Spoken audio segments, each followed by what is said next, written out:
subjectif, n'est-ce pas? Donc, il y a des éléments plusieurs. Bon, on va pas rentrer dans ça, mais il y a des éléments qui sont subjectifs. Est-ce que tu vois? Techniquement, que deux femmes puissent s'envoyer en l'air, c'est subjectif. Elles vont se lécher l'histoire. Techniquement, ça ne fait du mal à personne dans une société tant qu'elles le font toutes les deux. Tu vois? Donc, on peut considérer ça comme de la morale subjective. Le seul élément objectif sur lequel on pourrait trouver un argument, c'est peut-être sur le fait qu'elles ne font pas d'enfants. Mais sur le fait qu'elles font du plaisir, ça peut être subjectif. Donc, il y a plein d'éléments comme ça. On peut juger objectif ou subjectif quelque chose. Je suis dans un élément strictement scientifique. N'est-ce pas? Quand on parle de science, on se base sur des éléments qui sont des faits. Tu vois? Donc, oui, il y a plein d'éléments dans la Sunna comme ça qui sont subjectifs. Donc, voilà. Oui, Mélisa, je suis encore là, hein, je suis toujours là et je vous ai bien écouté. Mais quand on vient sur la tradition là dont vous parlez, je pense que la tradition, selon moi, toutes les traditions se valent. Et toutes les traditions... Je vous ai écouté, écoutez-moi un peu. Selon moi, j'ai bien dit selon moi. J'ai bien dit selon moi. Selon moi, toutes les traditions se valent. Et que toutes les traditions, que ce soit la tradition africaine, que ce soit la tradition asiatique, que ce soit la tradition occidentale, c'est la même chose. On nous a appris, je viens, on nous a appris dans nos traditions, toujours la morale en société. L'homme, ce qui est bien pour l'homme, ce qui est bien pour l'être, ce qu'il faut faire en société, ce qu'il ne faut pas faire, ce qu'il ne faut pas faire en société. C'est toutes les traditions qui ont appris cela, le bon sens, l'existence dans la société. Toutes les traditions l'ont appris. Et que toutes les traditions, que ce soit juives, chrétiennes, ou bien musulmanes, ou bien africaines, ou bien asiatiques, il y aura toujours une touche de religion à travers dans la tradition. On fait le bien, on évite le mal. Je pense que on doit admettre nous tous, qu'on soit musulman, qu'on soit kémite, qu'on soit athée, qu'on soit rien du tout, qu'on admette que l'homme est au centre de tout et que seul se respecter entre nous d'abord et entre nos croyances est fondamental. Cette cohésion sociale-là, je pense que ça c'est le socle et ça c'est la moule même elle-même. Je dois respecter les kémites dans leur quête de leur tradition authentique. Je vous respecte. Mais les kémites en contrepartie doivent respecter les musulmans et les chrétiens dans leur manière de voir la vie dans la religion. Et qu'en toute chose, il n'est pas... être un très bon chrétien n'est pas facile. Être un très bon musulman n'est pas facile. Même être un très bon kémite n'est pas facile. Donc, être un homme parfait n'est pas facile. En un mot. Donc, on doit essayer de se comprendre. On doit essayer de convoquer l'essentiel entre nous. Et moi, en tant qu'Africain, qui vit dans un monde où l'Africain est opprimé, où l'Africain est déstabilisé, où la race noire est réduite à un rien, à un manque de respect, et où des pays sont là en train de faire la quête de la souveraineté. Qu'est-ce qui peut nous forger, nous, en tant que Noirs, dans ce monde-là, pour nous développer? Qu'est-ce qui peut nous forger en nous? Et d'abord, il faut qu'on soit qu'on soit en bloc, d'abord. Et qu'à travers nos différences, on voit ce que... je pense que c'est à travers nos différences que va jaillir la lumière. On va voir en nos différences qu'est-ce qui peut nous hisser vers cette souveraineté-là que nos pays aspirent. Et en tant que Noirs, quelles sont les choses qui peuvent nous freiner dans notre développement? Quelles sont les choses qui peuvent nous modifier dans notre sens d'être un homme qui est bien? Quelles sont les choses qui peuvent nous faire tomber dans le vice? Je pense que c'est ça les questions qu'on doit se poser. Et c'est ça les questions qu'on a essayé de conjuguer ensemble pour un avenir meilleur pour l'homme noir. Sincèrement.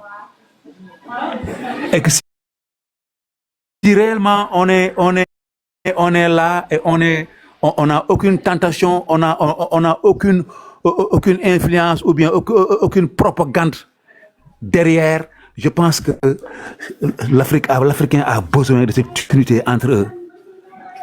Et que l'être en tant que tel, l'être humain en tant que tel, que ça soit blanche ou a besoin de cette manière de faire une science ou bien une société, vraiment une société égalitaire et une société respectable et respectueuse. C'est ce dont on a besoin.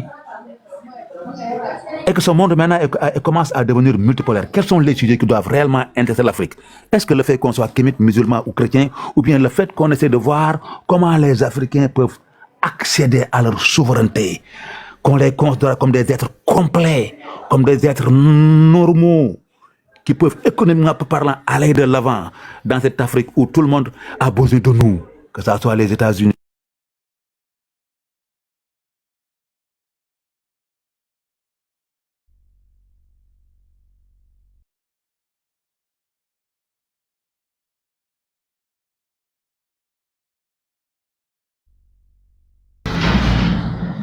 Galaye. Oui.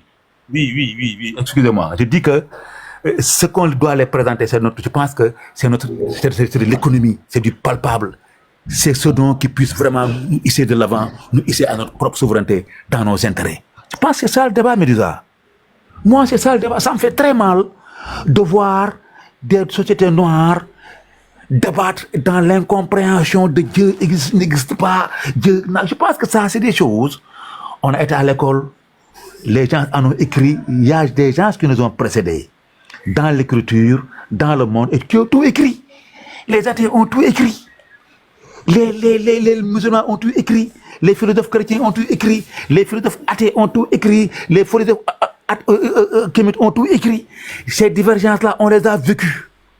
Ce qui peut nous amener, ce qui peut nous contribuer à nous forger, c'est de voir ce qui est bien, c'est tout un chacun. Ce qui est bien, c'est tout un chacun. Qu'est-ce que le kémite m'apprend? À croire en moi, à croire en mon identité. Ah, ça c'est bien. Ah, je prends ça, c'est le kémite.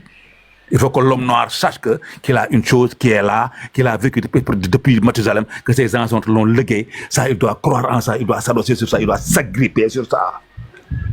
Qu'est-ce que l'homme blanc a donné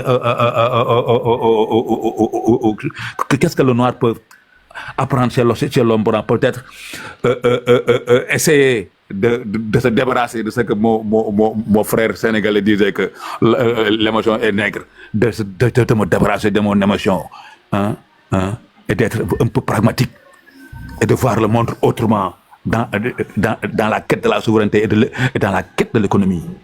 Je pense que c'est ça. Qu'est-ce que l'Asiatique peut me donner?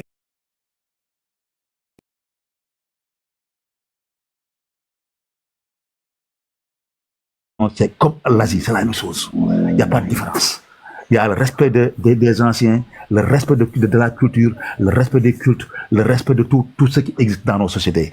L'Africain, c'est l'Asiatique, c'est la même chose. Je pense que c'est ça qui nous forge, Médusa. Sincèrement, le fait de se tirer les balles, le fait de vouloir expliquer un monde de rêve, un monde où les gens se querellent, je pense que les Africains doivent essayer de se débarrasser de tout ça. Sincèrement, hein? Moi, je ne vois pas de débat entre religieux, kémites, etc. Non, moi, je veux une Afrique qui est là. Comment on peut accéder à notre souveraineté en gardant nos têtes sur nos épaules? Qu'est-ce qui est bien chez les kémites? Je le prends. Ce qui est bien chez les musulmans, je le prends. Ce qui est bien chez les chrétiens, je le prends. Ce qui est bien chez l'Européen, je le prends. Être des citoyens universels. Et se respecter entre nous. Ce respect. Le blanc doit respecter le noir, sinon le noir va extirper son respect. Et vice-versa. Je pense que c'est ça le débat, Médusa. Pourquoi on nous apporte des différences entre kémites? Moi, je suis musulman, mais j'ai beaucoup de manquements pour être un très bon musulman. Je ne peux pas être un très bon musulman. Je le veux, mais je ne peux pas. Il y a les vices qui m'ont déjà pollué le quart de mon être. Waouh! Il y a les manières occidentales qui m'ont qui ont écrasé une partie de ma cervelle. Déjà. Je suis déjà aliéné. Je suis déjà victime du système. Donc, pourquoi se quereller? Il est difficile d'être un très bon musulman. Il est difficile d'être un très bon chrétien. Il est excessivement difficile d'être un très bon kémite. Donc, essayons de nous respecter entre nous dans ce que nous sommes. Et ce qui est plus important pour moi, je me répète, c'est que qu'est-ce que les Africains vont présenter au monde? Médusa, je vous écoute. Médusa. Médusa, tu me laisses avec ton peuple de Kémite là et tu t'en vas. Reviens ici. Il y a du bruit à côté de toi. Je suis là, mon frère, je suis toujours là près de toi. Il y a du bruit à côté de toi. Vous dites? Il y a du bruit à côté de toi. Bon, ici, il n'y a pas de télé, il n'y a rien. Je suis dans ma chambre, je suis seul. Peut-être il y a les parents qui partent de l'autre côté. On coupe d'abord ton micro. Est-ce que tu vas m'écouter? Est-ce que tu es Oui, sûr que tu vas m'écouter quand je vais parler? je vais t'écouter religieusement, Médisa. Pas de souci. Ok. Je vais te démontrer que, je sais pas pour rien que je t'ai laissé parler. Parce qu'il était important que les gens écoutent un musulman qui ne connaît pas le Coran, qui ne connaît pas la Sunna. Maintenant, Objection. non, Médisa. tu sors, attends, Non, il y a un jugement. non, mais attends. Vous avez fait un jugement de valeur sur ma personne. Vous dites que tu es un musulman qui ne connaît pas le Coran, qui ne connaît pas la Sunna. Non, arrêtez, Médisa. Est-ce que tu peux m'écouter? Non, mais écoute, mais il ne faut pas dire des choses que moi je n'ai pas dit ou bien me qualifier de personnes que je ne suis pas aussi. Je suis un musulman, je connais très bien le Coran, j'ai appris le Coran très tôt, à bas âge, et je connais la Sunna très bien aussi. Je suis un Saint-Louisien, j'habite Saint-Louis, Sénégal, là où le Coran a émergé au Sénégal. Nous avons tous appris le Coran très tôt. Attention. Je prie chaque jour et je fais un très bon Fatiha et je fais de belles sourates pour prier. Est-ce Je que comprends très bien le Coran. Voilà, continuez. Maintenant, continuez. Tu as fini? Ok. La différence entre un musulman et un non-musulman, et un expert comme moi, un véritable Dieu vivant, une divinité comme moi, c'est que moi, je vais te donner des éléments factuels et tu verras la différence auprès des gens qui nous écoutent. Et c'est ce qui fait un peu la supériorité de nous, les kémites. C'est qu'après qu'un musulman ait raconté du blabla, qu'il ait débité des contre-vérités, après qu'un musulman ait débité ce qu'il pensait être la vérité, eh bien lorsque je vais parler, les gens vont se rendre compte que tu ne connais pas ta propre religion. Donc, on va le faire de manière très propre. Commençons par le Coran. Mais Mélusa, moi, je n'ai pas parlé de religion. La sourate.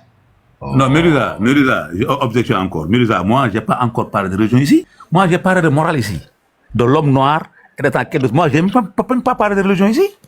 Ça fait combien d'objections avant même que je commence? Non, c'est-à-dire que moi, je pense que aussi, moi, sincèrement, je n'ai jamais parlé de religion ici.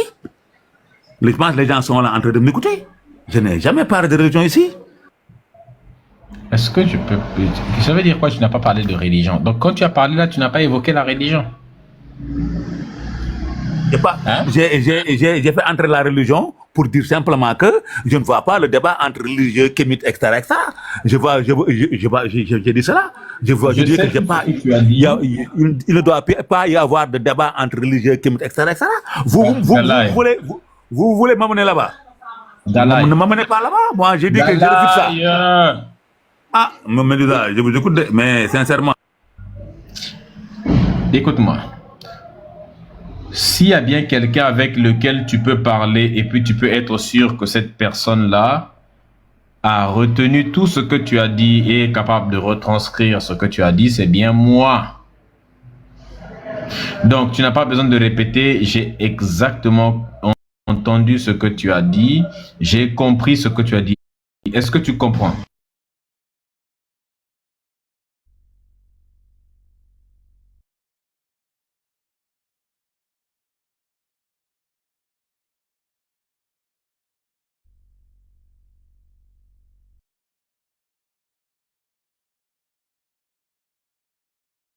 Mélusa, tu es un divin. Ouvre ton micro. Si tu es divin, tu dois savoir ton micro est fermé là.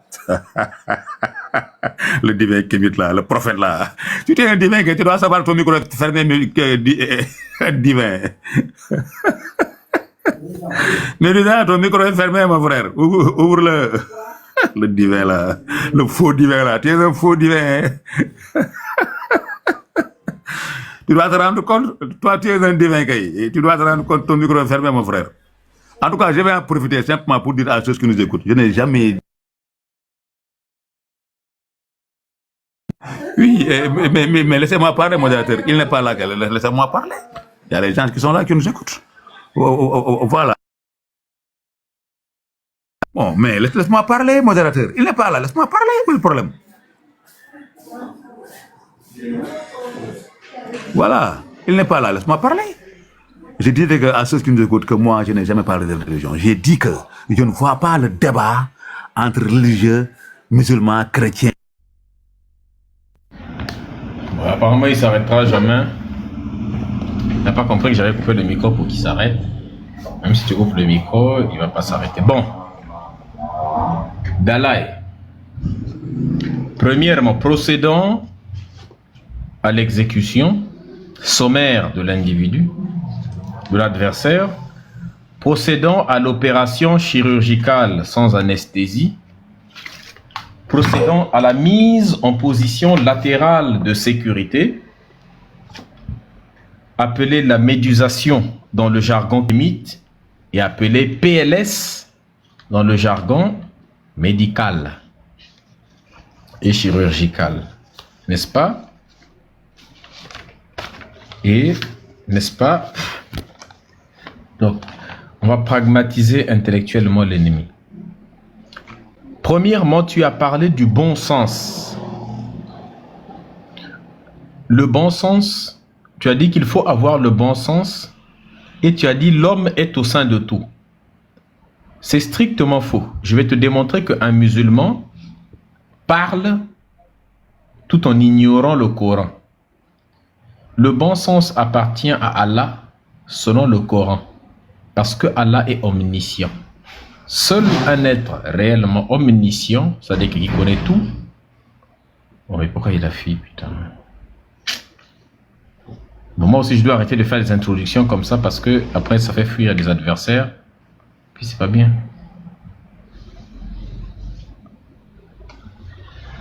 Oh. Tout ce que j'allais dire allait être soutenu par un verset du Coran, putain. Tout ce que j'allais dire, j'ai les versets devant moi. Quand il parlait là, j'étais en train de noter les versets. Ah.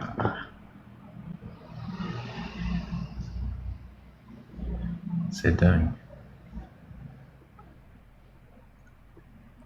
Il y a un abruti qui est dans les commentaires, un blanc là.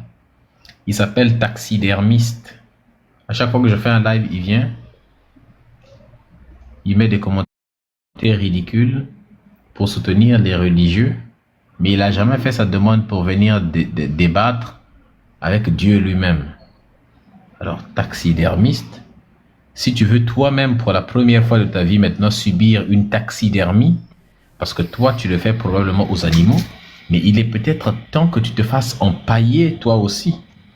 Si tu ne trouves pas. Donc, il est peut-être temps que tu te fasses empailler toi aussi, ne serait-ce que argumentativement, parce que les taxidermistes, pour ceux qui ne savent pas, c'est ceux qui ont l'habitude d'empailler des animaux. Alors c'est facile de le faire sur les animaux, n'est-ce pas? Maintenant, si tu es capable, essaye de venir le faire au moins avec les arguments sur un être humain. Je vais t'empailler avec des arguments. Quand tu vas descendre de ce live, tu n'auras plus envie, n'est-ce pas, d'être religieux si tu l'es, peut-être même d'être blanc ou ainsi de suite. On va t'enlever. 100 fois tu m'as bloqué. Oui, bien sûr, je t'ai tellement bloqué que tu commentes librement tous les jours sur mes lives. Les kémites sont là. Tu es sur notre live. C'est même pas mon live, c'est leur live. Tu es sur notre live. On t'a tellement bloqué que tous les jours, on voit ton profil. Tous les jours, tu ne fais jamais la demande pour monter. C'est dingue. Hein? Bon, maintenant, regardez ce qui va se passer. Bon. Taxidermiste. Médusa. Quelle est ta religion? Quelle est ta religion?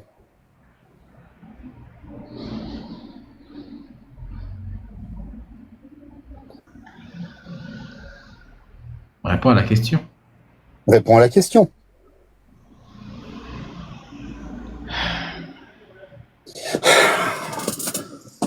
Tu vois, ce qui est bien avec les débiles, c'est qu'ils osent tout.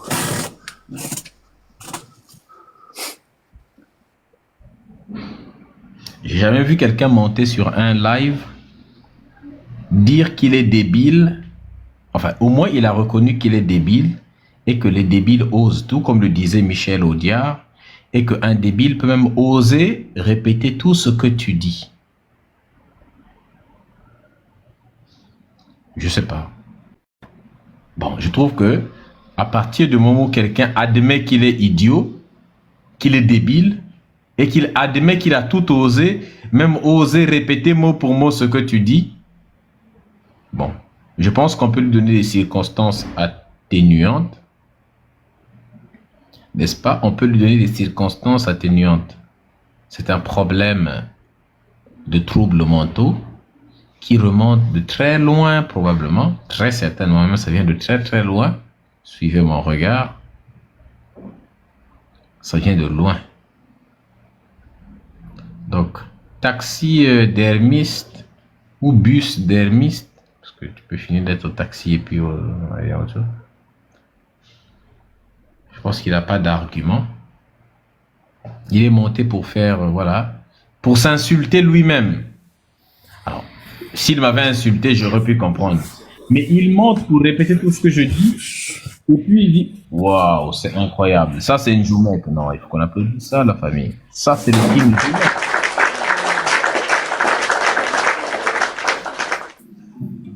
Ça, c'est le King Njoumek. Ouais. Depuis le début, nous avons un couple. Je suis devenu. Ouais. Gaël. Bonsoir. Comment tu vas? Ça va? Ça va. Je suis jaloux de Nouvelle Ère. Nouvelle Ère, je suis jaloux de toi. Il y a. Parce que depuis là, tu es en haut du live là-bas. Et puis, il y a. Comment on l'appelle? Tu es à côté de Lilith du Zaïre. C'est-à-dire que vous en direz un couple. Vous êtes en haut du live là-bas. Hein? Vous trônez au-dessus du live là-bas. Non, vous êtes tous les deux, vous trônez au-dessus du live. Moi, je suis jaloux. Lilith, tu sors maintenant avec Nouvelle Ère. Là, Njoumek s'est fâché. Ah, si ça continue. Attendez. En deux mouvements comme ça, Njoumek vient de prendre le lit du live comme ça. Lilith du Zaïre a disparu. Lilith, est-ce que Ozawa? En deux mouvements, Lilith a disparu. Et c'est Njoumek qui est maintenant à la tête du live. Là, c'est maintenant Njoumek et Nouvelle Ère qui ont pris le contrôle du live. C'est dingue. Incroyable. Gaël, tu es religieux? Oh, je peux dire athée, hein. On peut savoir ce que tu fais sur le live, parce que le live, c'est pour débattre avec les religieux. Comme je disais en commentaire, j'ai des questions et je pense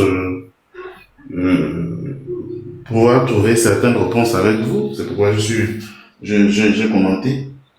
Et toi-même, est-ce que tu as les réponses aux questions que tu poses? C'est un peu confus. Mais le problème, c'est qu'il y a du bruit là où tu es, et apparemment, tu es au WC. C'est pour éviter le bruit des enfants avec la télévision, en fait. Et puis, madame qui ne sait pas que tu n'es plus vraiment chrétienne et tu as peur que... Non, t'inquiète, je comprends parce que bon... Voilà. Les femmes qui sont kémites là, ok, elles comprennent, mais on sait que les femmes qui sont religieuses, Ouais. il y a possibilité de dormir sans mourou si jamais la propre commence à quitter. Il y a une technique là qu'elles font là, on appelle ça le ciseau. Ouais. C'est dingue cette affaire-là. La négociation peut te prendre, même, je connais, il y a aucun politicien. Les politiciens font genre, comment on appelle ça? Négociation diplomatique. Il y a aucune diplomatie qui dépasse celle qu'un homme déploie pour convaincre sa femme de libérer, quoi, quand il a commis quelque chose. Ouais. Ah, toi-même, tu connais. On sait les choses. Oh, tu blagues. Je peux poser ma question? Oui. Ah, au point où on en est. Donc, moi, je voulais savoir, du point de vue, comment on va appeler ça, kémitiste, si le mot existe. Kémite, pas kémitiste. Kémite, du point de vue Les kémite. gens qui pratiquent, j'explique juste, les kémitistes, avec le mot iste, ce sont des gens qui pratiquent une religion qu'on appelle le kémitisme. Kémitisme.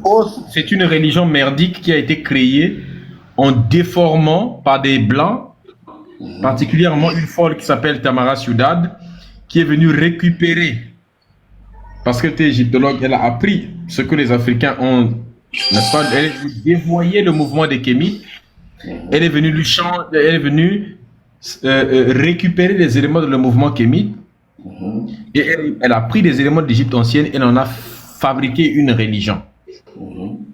Donc du coup, comme elle savait qu'il y a déjà des gens qui s'appellent des Kémites, donc les Noirs, n'est-ce pas, elle allait créer une religion qui s'appelle le kémitisme et les gens de sa religion s'appellent des kémitistes. Avec lui. Et c'est les gens que vous trouvez sur Wikipédia si vous tapez kémite. On n'a rien à voir. Le mouvement kémite est un mouvement intellectuel, un courant de pensée, un mouvement philosophique, un mouvement culturel, identitaire, n'est-ce pas, de retour aux sources. Notre objectif final, c'est de créer un État fédéral africain et d'opérer ce que Cheikh Anta Diop a appelé la renaissance africaine. Et donc, il y a quelques abrutis sur TikTok qui savent ça, tels que, bon, je ne vais pas citer leur nom pour ne pas leur donner la publicité parce que leur live n'atteint jamais 200 personnes. C'est des personnes qui répètent à tout bout de champ, ouais, les Kémites, c'est un blanc, une femme blanche qui a créé ça. Ils savent que c'est faux. Nous savons que c'est faux. Nous savons qu'ils savent que c'est faux. Ils savent que nous savons que c'est faux. Nous savons qu'ils savent que nous savons que c'est faux. Mais ils continuent à mentir. Pourquoi? Parce qu'ils gagnent un intérêt à mentir. Ils savent que le mouvement kémite, c'est un mouvement créé, un mouvement né de tous les travaux. C'est une synthèse de tous les travaux que les intellectuels africains afrocentrés sur le plan historique ont fait pour rétablir la véritable histoire de l'Afrique, donc ce qu'on appelle l'historiographie, au lieu de l'histoire qui était racontée par d'autres que les Africains avec leurs idéologies, que ça contient également des intellectuels africains qui ont fait des travaux sur l'économie pour donner des véritables solutions économiques au développement de l'Afrique, n'est-ce pas? Très loin du modèle économique standard du capitalisme libéral qui est proposé à tout le monde, que des intellectuels africains ont fait des études sociales et sociétales pour proposer des véritables solutions au continent, qu'il y a des intellectuels africains très afrocentrés qui ont proposé des solutions politiques et des solutions scientifiques pour le développement de l'Afrique, qui ont proposé des éléments sur l'éducation de l'Afrique, ce qui fait que nous avons plusieurs livres de plusieurs intellectuels africains. Donc c'est ça le mouvement kémite, qui est un héritage de tous les afrocentrés qui ont proposé des éléments pour le développement de Kama. Et tous ces éléments qu'ils ont proposés là sur tous les domaines que j'ai cités, ça vise à quoi? Ça vise à créer un État fédéral d'Afrique qui sera une base arrière pour le développement de tous les peuples noirs. Si nous avons des États-Unis d'Afrique, personne ne pourra toucher aux Antilles, personne ne pourra toucher à un noir dans le monde entier, tout en étant raciste, sans craindre pour son propre pays en tant que tel, parce que ça pourrait avoir des répercussions sur le plan même économique. Touche à un Chinois dans ton pays, et si le gouvernement chinois s'en mêle, ça peut être un véritable problème pour ton pays. Touche à un Américain, si les États-Unis s'en mêlent, c'est un problème. Touche à Israël, si les États-Unis s'en mêlent, ils peuvent te bombarder comme ils ont bombardé l'Iran parce que l'Iran a bombardé Israël. Maintenant, quand les États-Unis d'Afrique vont se former, si tu es garçon, va toucher à un pays des Antilles où il y a des Noirs et on verra si les États-Unis d'Afrique ne vont pas te bombarder. C'est pourquoi, pour que les Antilles soient réellement libres, il faut que les Africains, c'est-à-dire que la terre-mère ait une base arrière.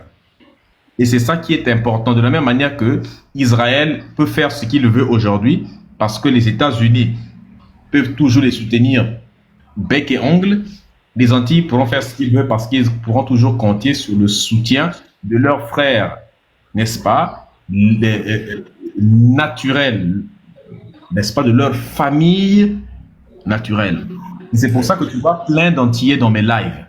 C'est pour ça que tu vois des Antillais qui sont même plus conscients que moi, plus diplômés, enfin, je ne sais pas plus diplômés parce que, bon, on va dire plus kémites que moi-même. Ouais. C'est ça que les gens ne comprennent pas. Il y a des Antillais qui sont beaucoup plus kémites que moi-même. Les gens s'étonnent toujours, ils se disent, mais il y a beaucoup d'Antillais sur son live, tout ça, mais c'est parce qu'ils ne sont pas contents. Kalala, New Sere Kalala Omotunde, qui est l'un de nos modèles à nous, est un Antillais également. Donc, il n'y a pas de différence entre un Antillais et un Africain parce qu'un Antillais est un Africain. Seuls les aliénés, les Tintins, les abrutis intersidérales qui se trouvent sur le continent africain, sur les Antilles et sur la diaspora, qui racontent les mêmes bêtises. Ils se colportent entre eux les bêtises. Mais les cultivés, les personnes qui sont conscientes, qui connaissent leur histoire, aussi bien sur l'Afrique, les Antilles que dans la diaspora, ils se sentent tous appartenir à un même univers intellectuel, un même univers. Ils sentent qu'ils partagent une même histoire, un même système de valeurs, n'est-ce pas, une même aspiration, n'est-ce pas. Et cela, c'est ce qu'on appelle les kémites réellement. Et beaucoup de gens ne comprennent pas ça, mais avec notre acharnement sur les réseaux, malgré le fait qu'on se fasse sauter des comptes, eh bien, tu vois qu'il y a des femmes et des hommes qui sont sur ce réseau social depuis longtemps, mais qui ne baissent pas les bras. Vous ne savez pas à quel point j'ai de l'admiration pour ces gens-là, n'est-ce pas? De l'admiration pour ces personnes, vraiment. J'ai de l'admiration pour eux parce que ce sont des femmes et des hommes qui, je sais que les réseaux sociaux, tu sais, pour gagner l'argent pour les réseaux sociaux, ce n'est pas difficile. C'est très facile. Pour une femme, il suffit de porter un habit sexy, n'est-ce pas? Et puis essayer de vendre les attributs féminins, n'est-ce pas? Pour essayer d'attirer beaucoup de gens. N'est-ce pas? Il suffit je sais pas moi, de faire des lives de l'ASMR, même sans vendre des attributs féminins, il suffit de faire de l'ASMR, je suis pour gagner de l'argent. Pour des hommes, là, il suffit d'escroquer les gens. Il suffit d'être un pasteur, de marmailler plusieurs personnes. Il y a plein de méthodes, n'est-ce pas? Il suffit pour certains hommes et certaines femmes de faire des lives, comment on appelle ça? Parler des sujets aussi superficiels que les relations hommes-femmes. Tu vois? C'est facile.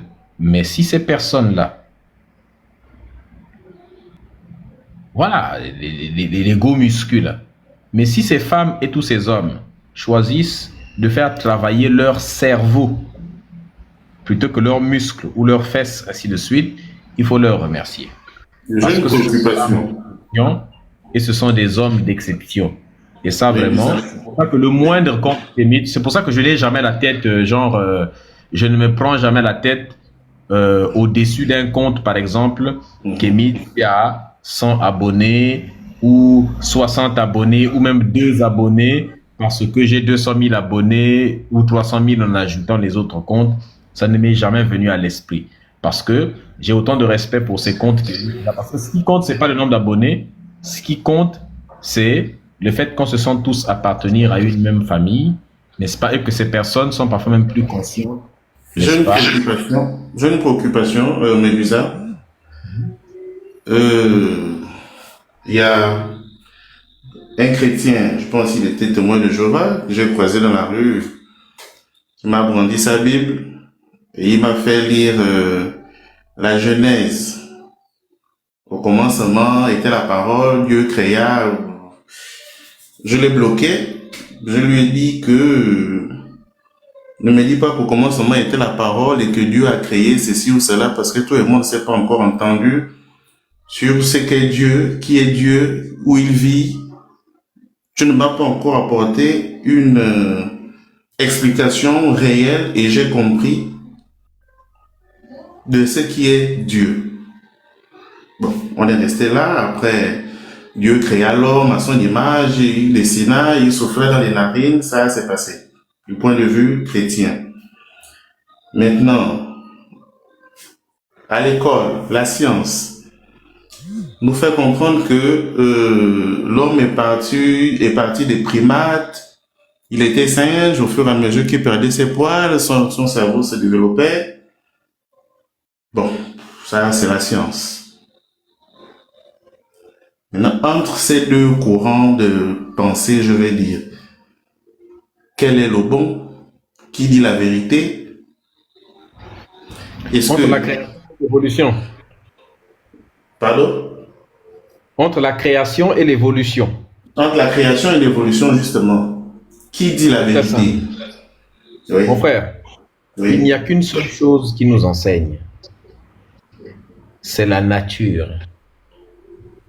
Si tu as une explication de quelque chose, si elle n'est corrélée par aucun élément probant, naturel, il faut le jeter.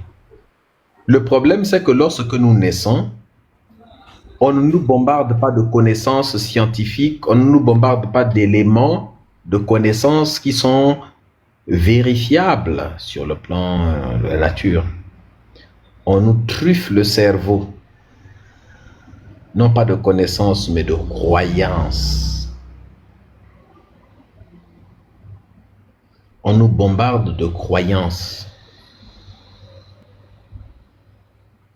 Or, la croyance, c'est quand on admet quelque chose qui n'est pas vrai, qui n'est pas scientifiquement, qui n'est pas factuellement vrai.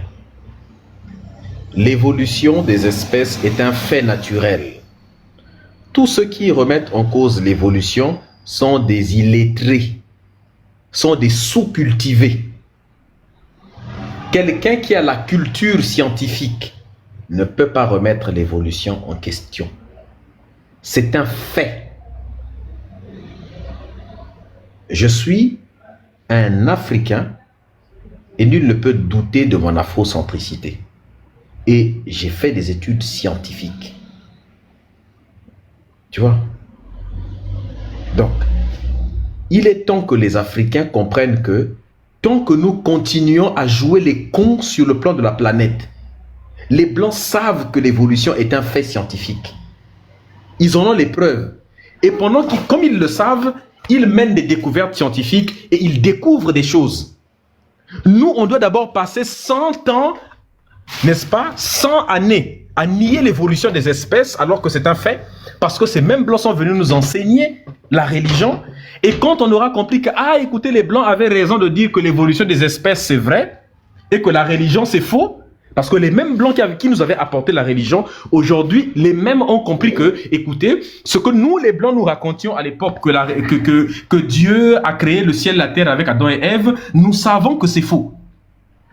Les Blancs savent désormais que c'est faux. Les mêmes Blancs. Aujourd'hui, ils ne sont plus dans la religion. Et nous sommes majoritaires, nous sommes plus religieux que eux. Un seul pays africain, la RDC, a plus d'églises que toute l'Europe réunie. Alors, je ne te parle même pas de tous les autres pays. Au Nigeria, il y a plein d'églises, partout d'autres. Au Congo, et ainsi de suite. L'évolution des espèces est un fait. Quand on retrouve les anciens fossiles des scorpions, ils ne ressemblent pas aux scorpions d'aujourd'hui. Mais on sait que c'est des scorpions parce que certains éléments sont restés. Quand on retrouve les mammouths, les éléphants de l'époque, ils avaient des fourrures. On les appelait des mammouths. Ils avaient des poils qui sont très longs avec des défenses qui sont beaucoup plus massifs. On a même retrouvé un mammouth intact en Sibérie parce qu'il était enfoui sous de la glace. Donc la glace a quelque peu agi comme un réfrigérateur géant. Ça s'appelle... Pourquoi les éléphants d'aujourd'hui n'ont plus des fourrures? Parce qu'ils ont perdu la fourrure avec le temps, parce que ce n'était plus indispensable en fonction de là où ils vivaient. Les animaux s'adaptent à leur environnement. Et même chez les êtres humains, nous, on a détecté scientifiquement ce qu'on appelle l'épigénétique.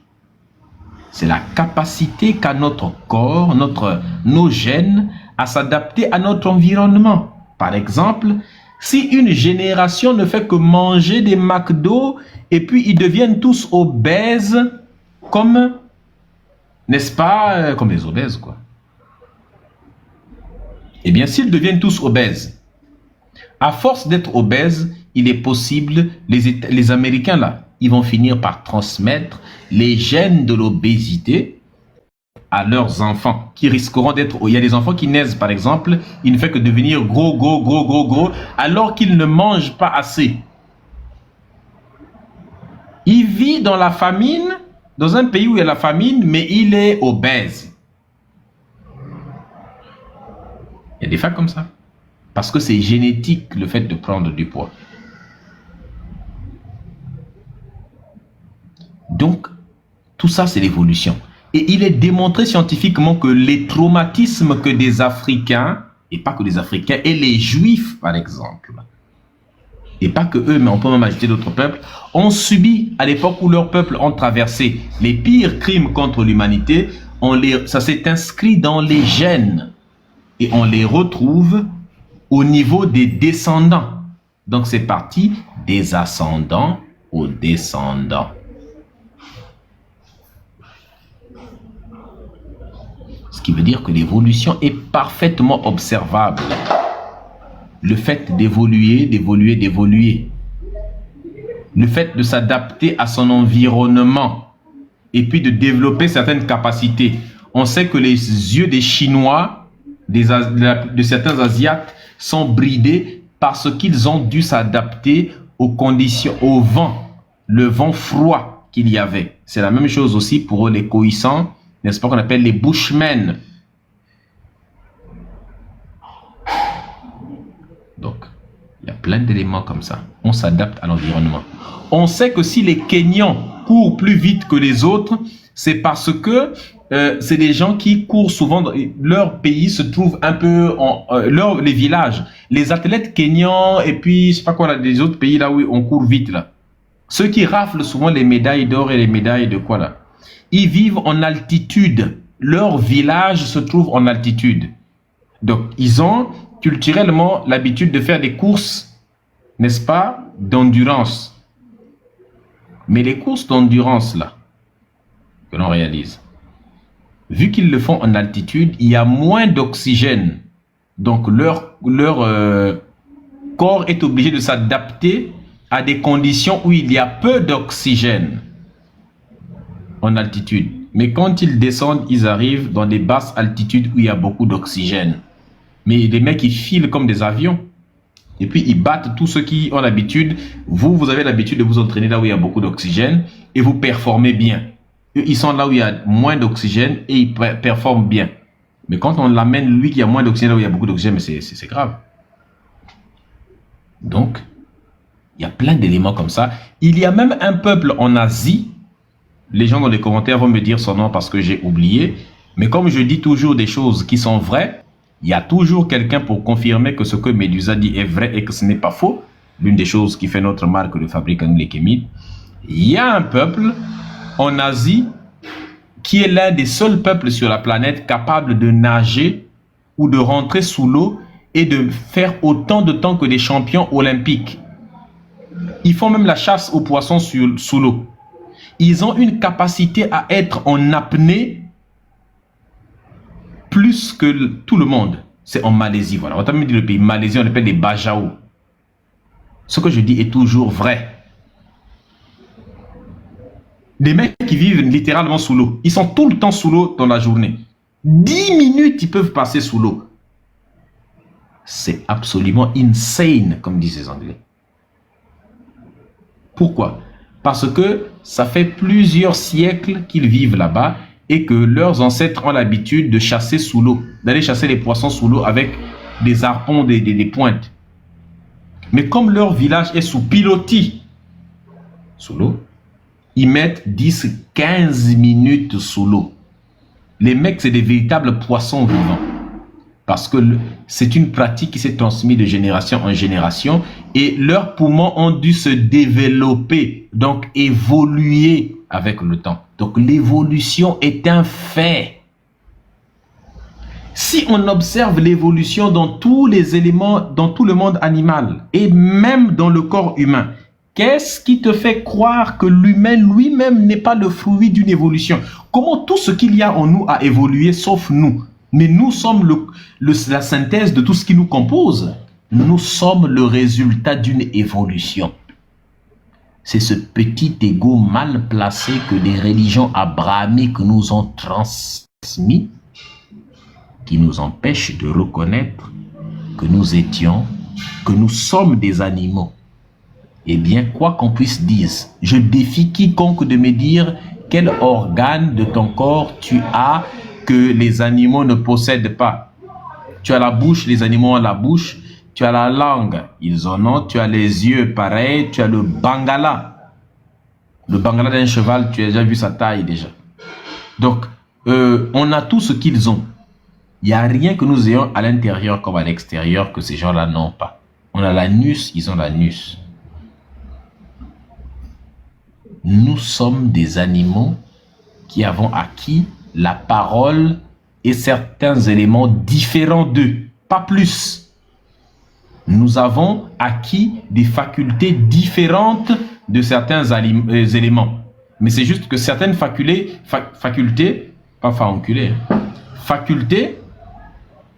sont différentes, eh bien, nous avons réussi à en faire un avantage par rapport à eux. Par exemple, la parole. Mais il y a des éléments, si nous avons la parole, nous pouvons mieux communiquer que d'autres animaux. Sache qu'on ne peut pas mieux se défendre sur le plan physique que certains animaux. L'œil de l'être humain est l'un des yeux les plus pauvres du règne animal. Il y a plein d'animaux qui regardent les rayons X, pas l'être humain. Il y a des animaux qui regardent dans d'autres longueurs. Par exemple, la nuit, le chat, il te voit très bien. La nuit, l'être humain est presque à moitié aveugle. Et dans la nuit totale, l'homme est complètement aveugle ou aveuglement complet. Mais la nuit, d'autres animaux voient. La peau de l'être humain est fragile. Regarde la peau du crocodile, frère. Tu as beau taper des trucs dessus, ça résiste. Il y a des animaux qui ont une peau ultra résistante. Pour qu'un microbe pénètre la peau d'un animal, il faut qu'il soit vraiment un vrai microbe. Hein. Il y a des animaux, tu es en train, d'autres animaux le mordent dessus, mais ça ne marche pas. Il y a des animaux qui résistent à des venins. Il y a un animal, là j'ai oublié comment il s'appelle. Le ratel, il s'appelle, voilà. Je me suis souvenu. Le ratel. Si un serpent le mord, il peut s'endormir pendant quelques minutes. Après, il se réveille, il est d'attaque. Le ratel, il s'appelle. Rares sont les serpents qui sont capables de tuer le ratel. Presque aucun serpent. Il y a même des poissons qui sont capables de te délivrer une charge électrique qui peut te tuer. Donc, il y a des animaux qui ont des puissances. Il y a des animaux qui écoutent à des kilomètres. Les oreilles des animaux sont plus développées que les nôtres. Les yeux des animaux. L'aigle, quand il vole, il peut regarder un poisson qui est sous l'eau. Sous l'eau. Il peut le regarder avec précision. Et puis, entamer sa piquée depuis l'être humain ne peut pas regarder aussi loin qu'un aigle. La chauve-souris. Comment on appelle ça? Bon, voler. On ne vole pas, donc c'est naturellement... Voilà, les autres. Certains animaux ont même une membrane, à part la paupière, ils ont une membrane supplémentaire qui couvre l'œil pour masquer la paupière. Les dauphins communiquent avec des sonars, des ultrasons. C'est-à-dire que il y a des éléments qu'on ne possède pas que d'autres animaux possèdent qui sont mieux foutus que les nôtres, plus perfectionnés. Leur peau est capable de capter certaines vibrations à distance. La grenouille, ainsi de suite. Donc, il est temps que l'humain comprenne qu'il n'est qu'un animal sur le plan physique, hein, du moins. Il n'est qu'un animal comme les autres. Et que ça doit lui enseigner l'humilité ça doit enseigner l'humilité à l'être humain. Être humble, c'est comprendre que nous avons, n'est-ce pas, les mêmes défauts que les autres animaux, les mêmes qualités aussi, enfin certaines autres qualités, mais qu'ils sont mieux foutus que nous sur notre domaine. Mais que sur d'autres plans, bon, comme on s'est mis debout contrairement à eux, eh bien, plein d'éléments se sont développés, notre cerveau et autres, et voici ce que nous sommes devenus. Voilà. L'homme est un animal qui vit en société. Donc, est-ce que je crois en l'évolution ou tout ça? L'être humain ne doit pas. Donc, pour revenir à ta question, est-ce que je crois en l'évolution ou en la création? Premièrement, je ne crois en rien. J'examine ce que j'ai en face de moi et je donne mon adhésion à des éléments qui contiennent le plus de faits, sur lesquels on a réalisé le plus d'expériences, n'est-ce pas, où on a le plus de résultats. Donc, je donne ma confiance aux éléments les plus probants, parce que je pense que j'aurai moins tort d'affirmer quelque chose qui est confirmé par beaucoup de faits. Et quand bien même, si tu arrives à démontrer que j'aurais tort, au moins je pourrais justifier que ce n'est pas moi réellement qui ai tort, mais ce sont les expériences sur lesquelles je me base qui peut-être se trompent. Donc, l'évolution des espèces étant un fait, je pense que c'est beaucoup plus rationnel et je préfère donner plus ma confiance à l'évolution, comme l'a fait Cheikh Anta Diop également, qui était un savant, qui a donné sa confiance à l'évolution. C'était un anthropologue. Quand il te parle de Homo faber, quand il te parle de l'homme de Grimaldi, quand il te parle de Homo sapiens, eh bien, je pense que je ne m'éloigne pas trop de mes ancêtres savants en m'avançant dans ce sens. Par contre, que l'être humain ait été créé par Adam et Ève et un être humain, il y a trop de bêtises scientifiques dans ces récits pour que je les suive. Voilà. Ce qui est plus conforme avec la nature, c'est l'évolution des espèces qui ne contient que des explications qui sont tous, je dis bien tous, confirmées par des éléments de la nature. Rien de ce qui est affirmé dans la théorie de l'évolution n'est affirmé gratuitement sans preuve. Par contre, lorsque la religion affirme que Adam et Ève, tout ça, c'est affirmé sans preuve. Et il y a un principe de logique qui dit tout ce qui est affirmé sans preuve peut être rejeté sans preuve. Et toutes les affirmations extraordinaires, comme le dit Bertrand Russell, toutes les affirmations extraordinaires doivent être accompagnées de preuves extraordinaires. Otep.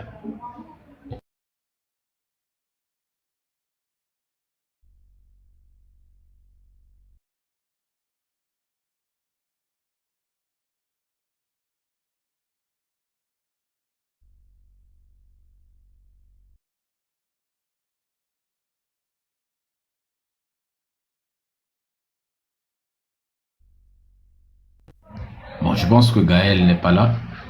S'il y a bien une chose qui m'énerve, c'est que tu me poses une question, je t'explique quelque chose, et puis toi, tu te pars mougou avec ta femme pendant que j'explique des choses. Il faut éviter les provocations. Tu pars mougou pendant que j'explique. Alors, je sais bien que c'est bien de mougou. Mais doucement, frère. Pas pendant qu'on t'explique quelque chose qui pourrait aider à ce que les enfants qui vont naître de ce mougouli-là soient sauvés. Bonjour, camarade.